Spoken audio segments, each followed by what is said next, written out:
Après sa victoire sur le Niger 2-1, focus sur le prochain match face à la Libye, c'est demain 22 mars à 22h, temps universel. Bonjour les amis, j'espère que vous allez bien. Bienvenue dans cette nouvelle vidéo où nous allons également avoir la nouvelle des éperviers qui, après leur éblouissante victoire face aux Mineurs du Niger, se sont entraînés depuis hier dimanche également ce matin pour préparer le second et dernier match de cette fenêtre FIFA que nous allons analyser, décortiquer. Nous allons y revenir sur ce qui s'est passé face au Niger et également se prononcer par rapport au match de demain qui va se jouer face à la Libye. Rappelons que pour ce match disputé face au Niger, Paulo Douarte a fait des remaniements que vraiment je vous avais déjà parlé de ça dans la vidéo d'avant-match des éperviers. Et il faut dire que quand on a commencé des racontes, c'est le Togo qui a été mené 0-0 en temps réglementaire du retour de Citron. Le Togo avait encaissé son premier but et quelques minutes plus tard, déjà à la 58e, le jeune Karim Derman qui, comme la règle, la pendule à l'heure, un but parti après l'addition à la 68e plus tard. Alors, si nous voulons résumer, il faut voir les 11 entrants qu'a présenté Paulo Douarte, les 11 entrants qui ont démarré ce match. Paulo Douarte qui aligne dans le but au 1. Steve Messan au 2, Claude Ajagbe au 3, Loïc Bessile bien sûr, 8, Kevin Deke au 10, David Enen au 12, Yao Anon au 14, Roger Hall au 15, Alexis Romao qui est le capitaine emblématique du jour, Karim Derman au Dossa 17, 20, Salifou Dikeni et le 26, Fofana. Ce n'est pas seulement les Ivoiriens que les Fofana, nous aussi on a désormais un Fofana qui apporte le Dossa 26. Alors le système de jeu, comme d'habitude, quand le Togo s'habituait par le jeu, comme ça, ces derniers temps, c'est toujours le système 3-5-2 qui se matérialise, bien sûr, qui se concrétise dans la pratique, à un système de 4-4-2. Mais sur le schéma tactique, c'est 3-5-2 et sur la pratique, on a qui évolue toujours en 4-4-2. Avec en attaque, bien sûr, le métronome que nous connaissons très bien, Kevin Deke, qui, tout certes, n'a pas eu à marquer dans ce match. Le quoi imaginait.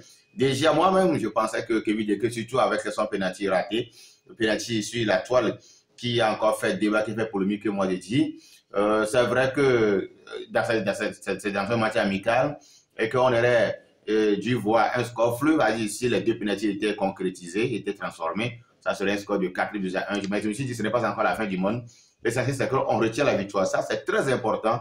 Parce que je l'avais dit, ceux qui ont suivi ma vidéo d'avant-match, je vous avais dit que mon pronostic par rapport à ce match, je parlais d'une victoire de 2-1 du Togo au but de Kai Martin.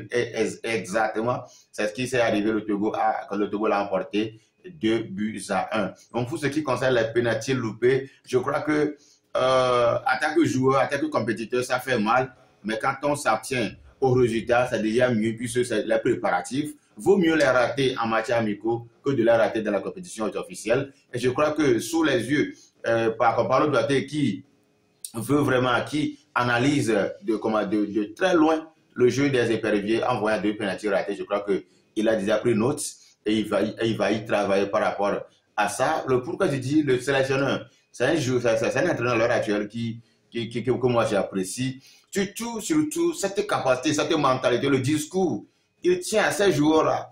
C'est-à-dire, quand vous voyez le jeu du Togo par rapport à la deuxième mi-temps, comparativement à ce que nous sommes habitués dans le temps passé, avec ce monsieur, le Togo est en train de produire un jeu convaincant, surtout en deuxième partie de jeu. Et ça, c'est vraiment très intéressant parce qu'auparavant, on jouait seulement la première partie, on laisse la seconde partie aux adversaires et finalement, on revient avec la défaite. Mais quand ce monsieur a pris la commande, je rappelle que le Togo est sur une série de 7 matchs consécutifs sans défaite. Alors, certes, le bilan est positif avec 4 victoires et 3 matchs nuls. Ce qui est vraiment émouvant, c'est la remontade face au Cap-Vert ici au stade de Kégué.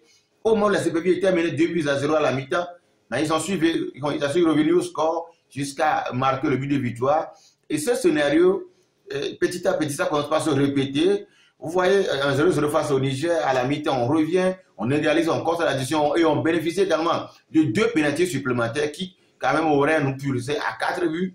Je me suis dit, vraiment, ce sélectionneur est à soutenir, est à encourager. Et certes, le Togolais veut à tout prix le résultat, mais il faut dire que là où on a quitté jusqu'à ce jour, la match devait être à la normale. Il n'y a pas question de se précipiter. Se précipiter ne nous amènera nulle part. On voulait se précipiter avec le roi qui nous avait vraiment foutu dans la merde. Donc aujourd'hui, avec ce sélectionneur Paulo Duarte, je crois que le Togo a, je crois petit à petit, quand on dit à l'heure actuelle le Togo a une équipe, ce qui m'a beaucoup plu dans ce match, c'est que et après la rencontre, il a analysé la rencontre, il m'a dit qu'en voyant l'engagement des jeunes, et surtout avec la composition de la compo d'équipe, en laissant au repos ou bien en laissant sur le banc les tenons, en donnant le temps aux jeunes joueurs qui sont convoqués, à laisser les Fofana, les Salifou, c'est de très bonnes choses. Et à la fin, il a dit que bientôt le Togo aura comme une équipe avec un banc carné. Ça, la phrase, ça m'intéresse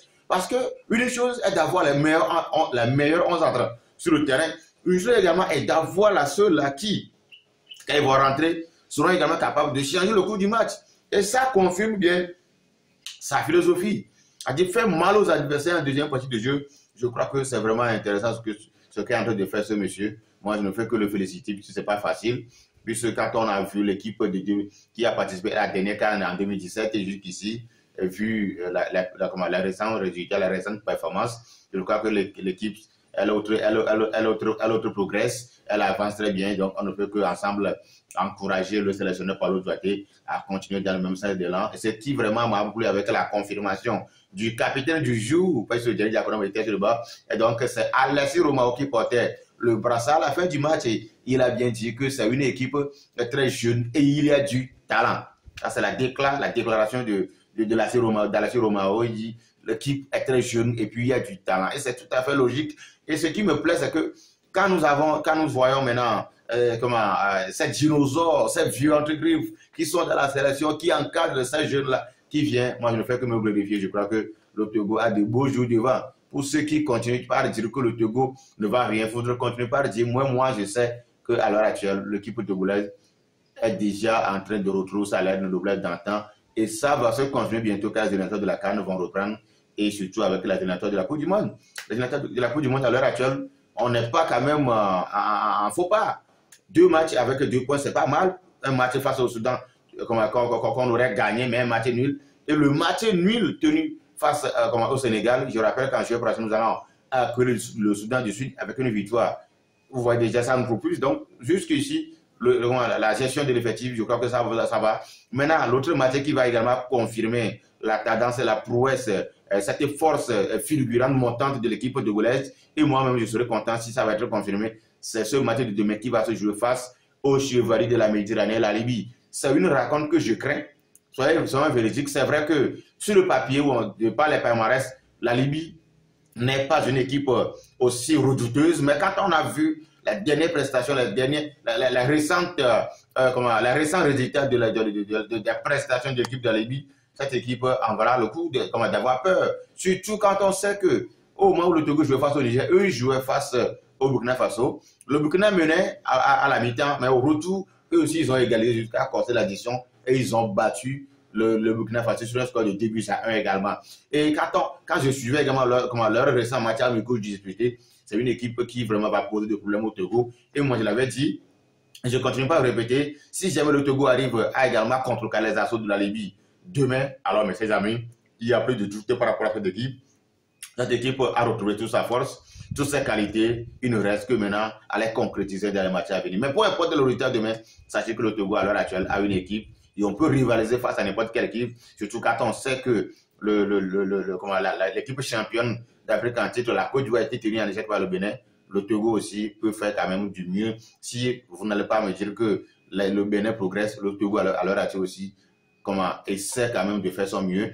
Et on sait que ce match de la Libye va être disputé en l'absence de 3 joueurs. Il y a Alessi Romao qui est parti rejoindre son club parce que son club va jouer le play-off et pour pouvoir accéder à la division supérieure. Donc, on a besoin de capitaine, l'homme le plus âgé de la sélection. Il a encore sur le titre dans son club. Ça, c'est une bonne nouvelle. Donc, le sélection l'a laissé partir. Et également, Kalem Nare qui est aussi reparti puisque celui-là est blessé. Vous l'avez suivi face au Niger, il n'a même pas joué puisqu'il était blessé aux chevilles. Donc, il est retourné dans son club, et le jeune Dikeni Salif qui est également autorisé à rentrer dans son club. Vous savez que Dikeni Salif, lui, il évolue avec les réserves de la Juventus de Turin. Et dans cette trêve internationale, son club voulait l'intégrer dans l'équipe première de la Juventus, l'histoire de voir ses performances et de l'intégrer dans l'équipe A. Alors, quoi de neuf, quoi de mieux que d'avoir un autre Togolais qui va évoluer au niveau de la Juventus de Turin en série A italienne. On ne peut qu'applaudir ensemble. Je crois que bientôt maintenant, ça va aller. Donc, soyons confiants. Donc,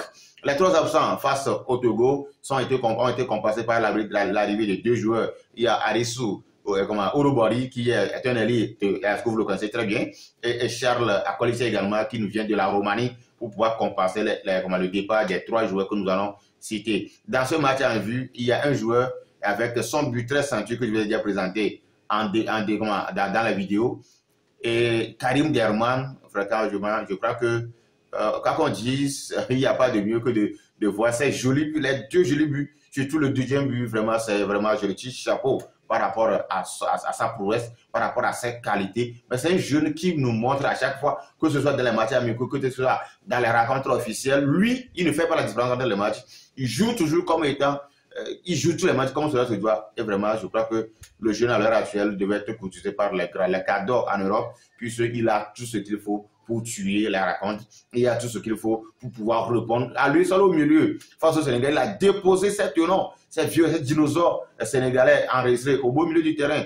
Lui seul, il a déposé en complétude avec Roger Hall. Je crois que l'équipe du Togo a quand même du beau jeu devant lui, surtout avec ce jeune Karim Derman. Je vous laisse ici pour cette vidéo et je vous souhaite bonne suite. Je vous présenterai également demain l'avant-match Togo-Libye avant de suivre ce match.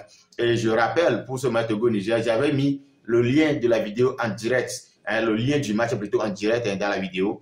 Je vous mettrai également le lien de la vidéo, le lien du match en direct, à ceux qui veulent suivre la rencontre Togo-Libye demain. Cliquez seulement sur la page, sur la partie commentaires, vous allez retrouver le lien du match pour pouvoir suivre le match Togo-Libye demain en direct. Même si vous n'avez pas pu suivre ça en direct, après vous pouvez cliquer encore sur le lien. Quand vous êtes sur la plateforme Intégral Sport Officiel, appuyez sur la partie commentaire, vous allez voir le lien du match du Togo à Libye en direct. Et il y a également pour mes récentes vidéos l'avant-match Togo-Niger, le lien de la vidéo, le lien du match également disponible. Et demain, dans la vidéo d'avant-match Togo-Libye, je vais encore mettre le lien du match en direct, ce lien qui vous permettra de suivre la rencontre Togo-Libye en live, sans interruption, avec des commentaires tout à fait gratuitement offerts en français, pour rien que de beau de suivre ensemble les CPV jouer. On souhaite bonne chance et laissez toujours vos avis, vos remarques, vos suggestions en commentaire et on se retrouve. Ciao.